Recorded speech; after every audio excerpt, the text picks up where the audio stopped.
आंवला नवमी के दिन कि शंकर भगवान भूत भावन भूतेश्वर जब भगवान आंवला नवमी के दिन श्री हरि नारायण आंवले के वृक्ष की पत्तियों पर शयन करेंगे और भगवान शंकर उनका अनुमोदन करेंगे, तब श्री हनुमान जी महाराज उनसे विनती करने के लिए पधारते हैं।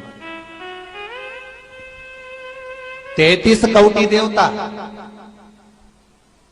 भगवान विष्णु जब शयन से उठते हैं, देवसोनी एकादशी को जब भगवान उठेंगे, नेत्र खोलेंगे, तो प्रथम दर्शन भगवान विष्णु।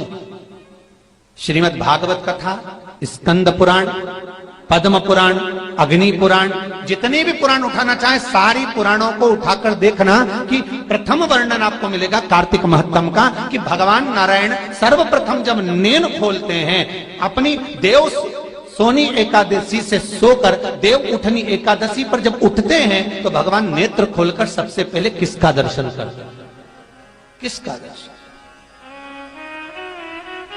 स्कंद पुराण कहती है, विष्णु पुराण कहती है कि भगवान नारायण जब नेत्र खोलते हैं तो खुद की अर्धांगिनी लक्ष्मी भी नहीं, महाराज ब्रह्मा आदिक देवता सब खड़े, पर भगवान नेत्र नहीं खोलते। कब तक? जब भगवान शंकर अपने ही मुख से भगवान श्री हरि का गुणगान नहीं गाते, डमरू का नाद नहीं। आंवला नवमी का आप लोग साधना करते होंगे। जब कार्तिक के महीने में आंवला नवमी का व्रत आता है तो जो उपास नहीं भी रखते हो, जो पूजन नहीं भी करते हो, उनसे मेरा निवेदन है कि स्कंद पुराण में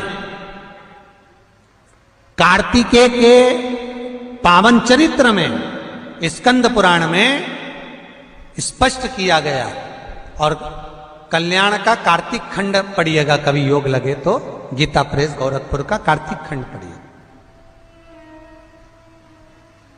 आप पढ़ेंगे तो उसमें मिलेगा आपको कि आंवला नवमी के दिन आंवले के पेड़ के नीचे घी का दिया लगाकर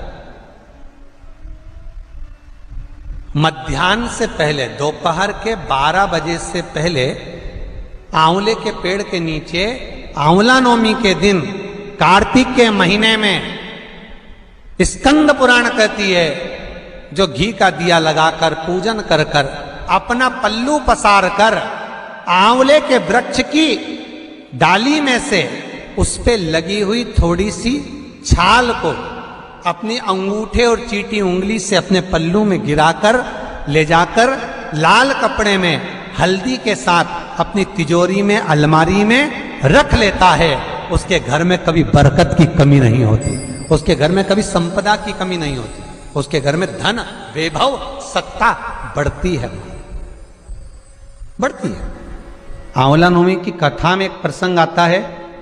आंवला नवमी का पूजन आपको करना आता है, व्रत करने वाली माताएं व्रत करती है, आंवले के पेड़ के नीचे जाकर पूजन करना, भोजन करना, आंवले का वृक्ष की छाया में बैठना,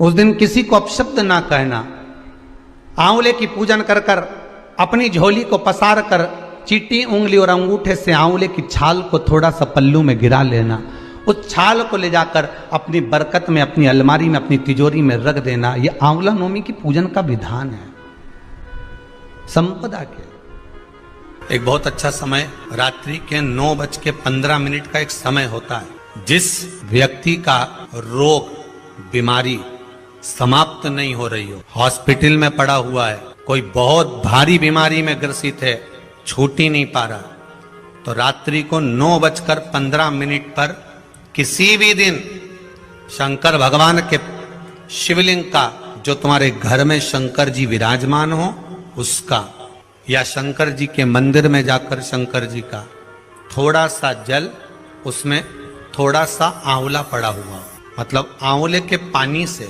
शंकर का अभिषेक पूजन कर लीजिए।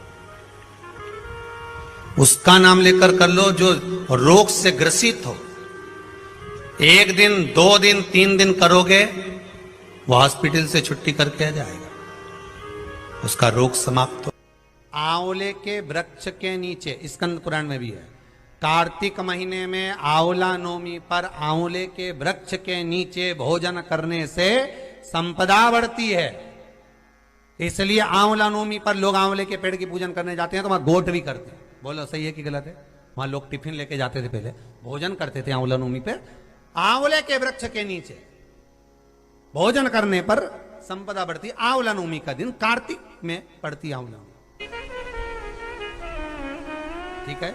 जगत गुरु शंकराचार्य जी कह रहे हैं, मां तो कृपा कर दे। मां कहती है इसने कभी दान नहीं करा, पुण्य नहीं करा, सत्कर्म नहीं करा, तुम्हें कैसे दान दूं? दान का फल दान।